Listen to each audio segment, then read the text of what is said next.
Mən buradan qeyd etmək istəyirəm ki, əslində mən anamı da, atamı da terapevtlərin yanına aparmışam. Psixoloq yanına da aparmışam. Yoga da aparmışam. Qaynanam özü də maşallah olsun aktiv yoga ilə məşğuldur. Aparmışam. Aparanda belə mən xeyrini görmüşəm. Yəni onlara gedəndə əslində dalaşa-dalaşa gedirdilər mənlə. Bu nəyə lazımdır? Sən artıq pul xərcləyirsən, artıq pul xərcləməyə gedən. Bizdə hər şey yaxşıdır, get özünə xərclə gedən o pulu. Mən onları aparmışam və aparanda bir neçə müddətdən sonra xeyirlərini görmüşəm. Ki deyirlər, hə, yaxşı oldu, o uşaq nə idi deyirdi, xoşum gəldi deyirdi.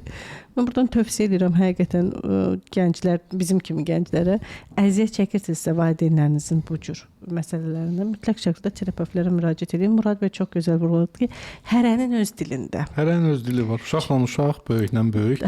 Ona Sovet psixologiyasında seans eləyirik. Bəli. Öz inancları ilə eləyirik. Sonra da dostlaşırıq zaten. Özləri təlimlərə qoşulurlar. Eləsi var şəfaçı olur. Detailing təlimlərinə qoşulur. Hətta. Çox olur belə. Bəli. Yəni ona görə müəyyən aktivitetlər edirik. Yəni o insanlar da qoşulurlar. Və onu nəzərinizə çatdırım ki, burada qəliz və ya ağrılı heç nə yoxdur. Misal mən özüm də bu Suravi mən də Azərbaycanda böyümüş adamam da, hamı kimi. Bəlkə hamıdan aşağı elə deyərdim. Yəni mən də öz üzərimdə çalışdıqca başlayırdım kitablar almağa. Mənim həyatım boyu ən önəmli yatırımlarım hər zaman özümü inkişaf elətdirmək olub. Çünki belə bir qanun var. Necə Murphy qanunu var, bir şey tərs gedəcəksə mütləq tərs gedir. Doğru. Problemi həll etməyin ən yaxşı yolu bir problemi yazmaqdır. 50% həll olur. Bir də belə bir qanun var. Buradakı nüans odur ki, bilgiyə və özüvə olan yatırım sənə daha çox pul gətirir. Bunu unutma. Yəni, Murad yatırımı gedib ayrı bir şey eləsəydi, o Murada 10 manat qazandıracaqdı. Murad yatırımı özünə eləyib, Murad indiki Murad olub. Və bu insanlar başa düşmür ki, keçən dəfə danışıram, danışır qız deyir, tanışdı da, yəni eyni ortamdayıq məclisdə. Deyir, Murad bəy, mən sənin yanıma gəldiyimi, gedərəm restoranda 50 manata, 100 manata yeyərəm, içərəm. Deyirəm, sonra nə olacaq? Onsuz da yeyib içirsən də, sənin beynin algılanmır ki, bu pendir yedi, yoxsa kebab yedi. Aydındır. Sən lazımdır rahat düşüncə. Ondan sonra sən zindanda belə olsan, sənə saray kimi gələcək ora. O orada anlıq ləzzət, həzz alır. Bəlkə də heç almır. O düşüncə ilə, o streslə nə alırsan orada. Bəlkə də o yanlış inanclı elə. Yanlış inanclı. Bu insan özünə yatırım eləyə bilmir. O başa düşmür ki, özünə eləmədiyi yatırım ən pis yatırımdır. İnsan özünə yatırım elədikcə düzəlir. Bax, bir qadın düşün. Bu deyək ki, özünə heç yatırım eləmir. Seans cəhətdən demirəm, amma özünü heç gözəlləşdirmir, heç özünə baxmır, çox baxımsızdır, geyimi, keçimi, hər şeydə. Bu insan, bax, bilirsən nə olur? Get-gedə başlayır öz dəyərini yendirməyə. Bəli. Həqiqətən elədir. Bu acı reallıqdır.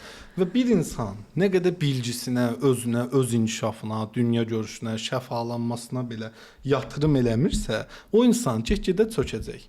Nokia kimi böyük şirkətlər var idi da dünyada. Deyək bunu bir insan kimi götürək. Bəli. Belə böyük şirkətlər niyə çökdülər, iflasa getdilər? Dəyişməyə açıq olmadılar. Hamı keçdi Android-a, onlar qaldı. Bir müddət sonra qıraqda qaldı. Doğru. Deyir əldən qalan 50 il qalar. O misal. Ya dəyişməyə hazır olacaqsan, indiki zamanə üçün də bu mütləqdir.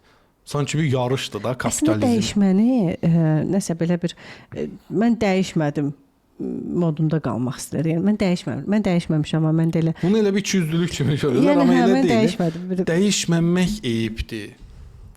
Həzrət Əli nə deyir? Deyir, öz övladlarınızı və özünüzü olduğunuz zamanəyə uyğunlaşdırın.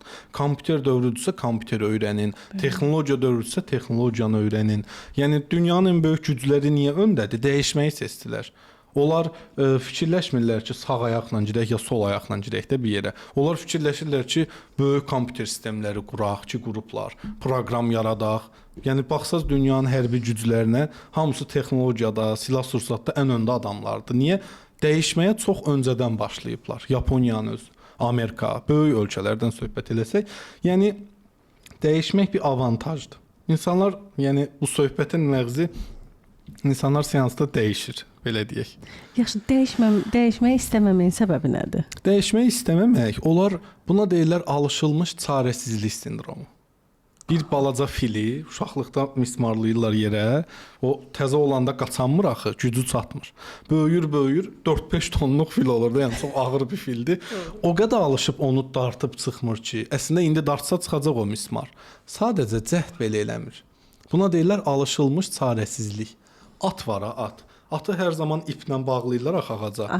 İp olmasın. Əlvi atın belə boynuna, ip yox da, xəyali olaraq belə fırlat, bura bağla. O deyəcək ki, iplə bağladın. Getməyəcək. Alışılmış çarəsizlikdir. Amma əslində biz bu çarəsizliklərin içindəyik və görmürük. İnsanlar görmür. Yəni mən burada olmağımın səbəbi bu qədər özümü niyə yoruram? Onlar üçün yoruram. Yəni o deyir əyri oturub düz danışmaq. Buradakı məsələ odur ki, insanlara bu Nəsimidən tutun, indiyə qədər olan bütün videoları nəzərə alsaq, bunların hər biri onların maariflənməsi üçündür. Mən onsuz da o mövzuları bilirəm də, özümü maarifləndirmirəm. Və yaxud bunun mənə elə bir faydası da yoxdur. Yəni mən həqiqətən bunu fədakarcasına eləmək istəyirəm. Niyə insanların oyanmağını istəyirəm? Çünki mən də bu kütlənin içindəyəm. Biz bir gəmidəyik. Aydındır. Bu gəmi batsa, mən də batacağam. Bu gəmi qalxsa, mən də qalxacağam. Bunu bu psixologiya keçid eləsək, hər şey düzələcək.